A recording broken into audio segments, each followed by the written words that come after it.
capítulo 10 de Coríntios.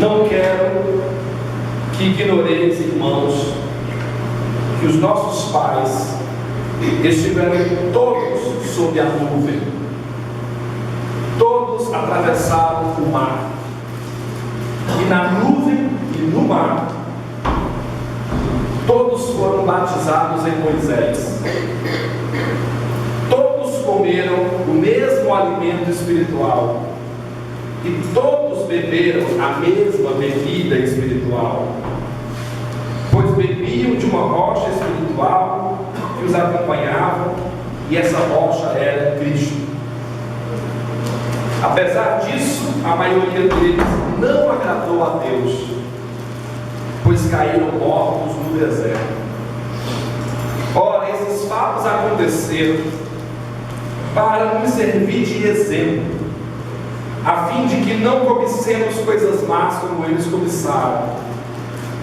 Não vos torneis idólatras como alguns deles, segundo está escrito: o povo sentou-se para comer e beber, e depois levantaram-se para se divertir.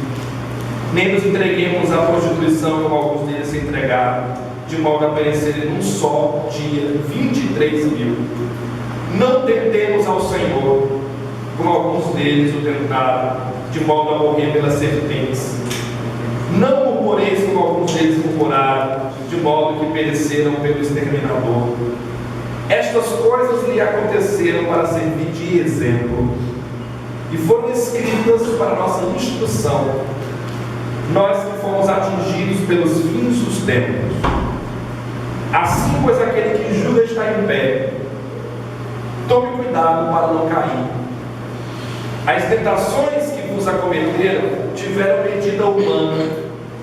Deus é fiel, não permitirá que sejais tentados acima de vossas forças, mas com a tentação Ele nos dará os meios de sair dela, e a força para suportar. Eis porque, meus bens amados, deveis fugir da idolatria. Falo a vós como a pessoas sensatas. Julgai vós mesmos o que digo. O cálice da bênção que abençoamos não é comunhão com o sangue de Cristo? O pão que partimos não é comunhão com o corpo de Cristo? Já que há um único pão, nós, embora muitos, somos um só corpo, visto que todos participamos desse único pão. Considerai o Israel da carne. Aqueles que comem as vítimas sacrificadas não estão em comunhão com o altar? O que quero dizer com isso? Que a carne sacrificada aos ídolos seja alguma coisa? Ou que os ídolos mesmos sejam alguma coisa? Não. Mas aquilo que os gentios imolam, eles o imolam aos demônios e não a Deus. Ora, não quero que entreis em comunhão com os demônios. Não podeis beber o cálice do Senhor e o cálice dos demônios. Não podeis participar da mesa do Senhor e da mesa dos demônios. Ou queremos provocar o ciúme do Senhor? Seríamos mais fortes do que Ele? Tudo é permitido, mas nem tudo convém. Tudo é permitido, mas nem tudo edifica. Ninguém procura satisfazer os próprios interesses, mas ao do próximo. Tudo que se vende no mercado, comei sem levantar dúvidas por motivo de consciência, pois a terra e tudo que ela contém pertence ao Senhor. Se algum gentio vos convidar e aceitardes o convite, comei de tudo o que vos for oferecido, sem suscitar questões por motivo de consciência. Mas se alguém vos disser, isto foi igualado aos ídolos, não comais em atenção a quem vos chamou a atenção com respeito à consciência. Digo a consciência dele, não a vossa, porque a minha liberdade haveria de ser julgada por outra consciência. Se tomo alimento dando graças a Deus, por que seria eu censurado por causa de alguma coisa pela qual dou graças? Portanto, quer comais, quer bebais, quer façais qualquer outra coisa, fazei tudo para a glória de Deus. Não vos tornei por ocasião de escândalo, nem para judeus, nem para gregos, nem para a igreja de Deus. Assim como eu me esforço para agradar a todos em todas as coisas, não procurando os meus interesses pessoais, mas o maior número, a fim de que todos sejam salvos. Sejam, pois, meus imitadores, como eu sou de Cristo. Aí vamos pular esses próximos versículos, que eu vou explicar porque eu pulei. Vamos para o versículo 17 do 11. Dito isto, não posso louvar-vos em vossas assembleias, porque longe de vos levar ao melhor, vos prejudica. Em primeiro lugar, ouço dizer que quando vocês se reúnem em assembleia, há entre vós divisões, e em parte eu creio. É preciso que haja até mesmo divisões entre vocês, para que se torne manifesto entre vós os que são comprovados. Quando, pois, vos reunis, o que fazeis não é comer a ceia do Senhor, mas cada um se apressa por comer a sua própria ceia. E enquanto um passa fome, o outro fica embriagado. Não tendes casa para comer e beber? Ou desprezais a igreja de Deus e quereis envergonhar aqueles que nada têm? Que vos direi? Hei de louvar-vos nisto? Não, neste ponto não vos louvo. Com efeito, eu mesmo recebi do Senhor o que vos transmiti. Na noite em que foi entregue, o Senhor Jesus tomou o pão e, depois de dar graças, o partiu e disse: isto é o meu corpo, que é para vós. Fazei isso em memória de mim. Do mesmo modo, após a ceia, também tomou o cálice, dizendo: esse cálice é a nova aliança em meu sangue. Todas as vezes que dele beberdes, fazei em memória de mim. Todas as vezes que comer desse pão e beber deste cálice, anuncie a morte do Senhor até que ele venha. Eis porque todo aquele que comer do pão ou beber do cálice indignamente será réu do corpo e do sangue do Senhor. Por conseguinte, que cada um examine a si mesmo antes de comer desse pão e beber desse cálice. Pois aquele que come e bebe sem discernir o corpo, come e bebe a própria condenação. Eis porque alguns entre vós, doentes e enfermos, e até muitos morreram. Se nós examinássemos a nós mesmos, não seríamos julgados, mas por seu julgamento o Senhor nos corrige, para que não estejamos condenados com o mundo. Portanto, meus irmãos, quando vocês se reunirem para a ceia, esperai uns pelos outros. Se alguém tem fome, coma em sua casa, a fim de que não vos reunis para a vossa condenação. Quanto ao mais, eu determinarei quando aí chegar. Provavelmente essa parte final vocês já ouviram e leram várias vezes em razão da cerimônia da ceia ou da Eucaristia.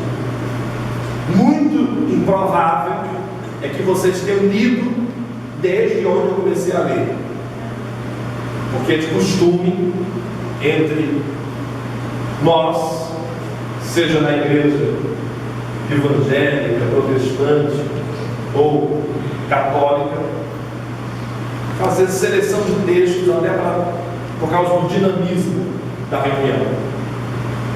No entanto, para que a gente entenda o que vai significar daqui a pouco a ministração da Eucaristia, é preciso que se compreenda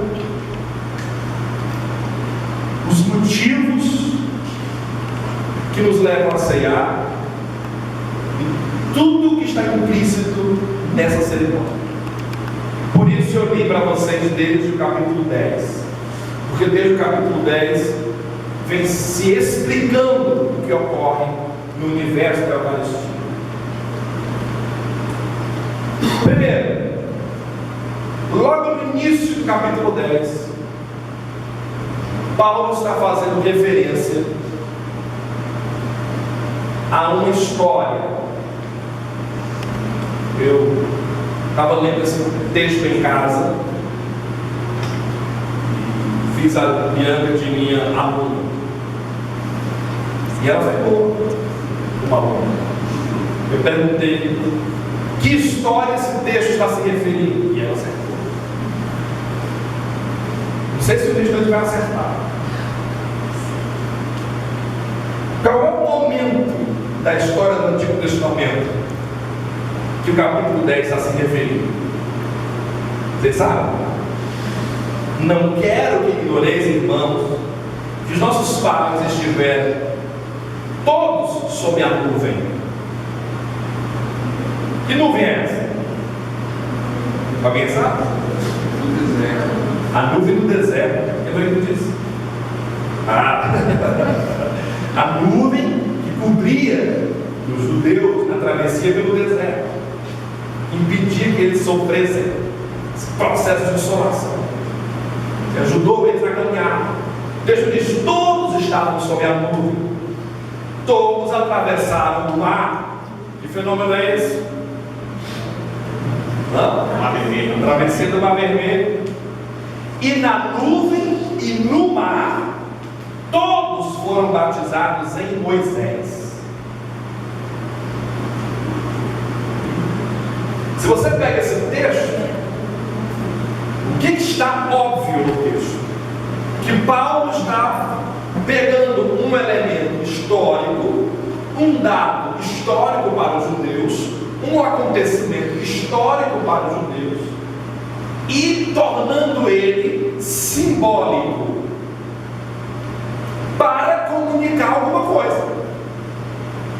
Ele está dizendo: todos os que estiveram no deserto estavam sob a nuvem e sob o mar, e esses foram batizados em Moisés. Batizados em Moisés é um termo simbólico, porque o que é batismo? É mergulho, é quando você está imergido em dentro de alguma coisa. Isso é batismo. Então, quando eu digo batizados em Moisés, não é histórico, não é fenomenológico, não é empírico essa expressão. Não significa que os judeus estavam dentro de Moisés. Ou seja, é óbvio que Paulo está agora utilizando um símbolo para dizer que aquelas pessoas estavam todos sob o entendimento de uma doutrina, todos sob o entendimento de um ensino, todos sob o entendimento de um conjunto de informações que tem como seu representante Moisés. Eles estavam todos sob a bênção daquela marca, a marca de ser o povo da lei, o povo de Moisés. Entendem isso? Sim? Compreendem? E aí ele diz mais, para continuar esse sentido: todas essas pessoas comeram do mesmo alimento espiritual. Veja que agora ele está saindo das dinâmicas históricas e mergulhando nos sentidos. O que ele está fazendo? Ele está juntando acontecimento e sentido. Ele está juntando o que ocorre no tempo para com o que ocorre na mente. Ele está juntando elemento e significado. O que ele está fazendo? Pegando elementos como esse, daqui a pouco vamos colocar aqui para ministrar a ceia, que são elementos empíricos, são objetos que podem ser tocados, experimentados, sentidos, e dando a eles significado. Compreendem isso? Então ele está dizendo que essas pessoas lá, que viveram aquela experiência, comeram de um alimento espiritual, beberam de uma bebida espiritual, comeram e beberam de uma rocha espiritual. Veja quando ele fala comer, se acertaram que a nuvem era no deserto, que o mar era o mar vermelho. Mas quando ele diz todos comeram de um alimento espiritual, do ponto de vista do elemento, que alimento era esse? Maná. Saudade da escola bíblica, né? O maná, o alimento espiritual. Aí também diz: e todos beberam da água. Que água era essa? Da rocha, que Moisés inclusive bateu para sair a água. Comeram e beberam deste alimento. Aí ele vai dizer: da rocha espiritual que os acompanhava. Veja que Paulo já está significando tudo, porque essa rocha que Moisés bateu e saiu água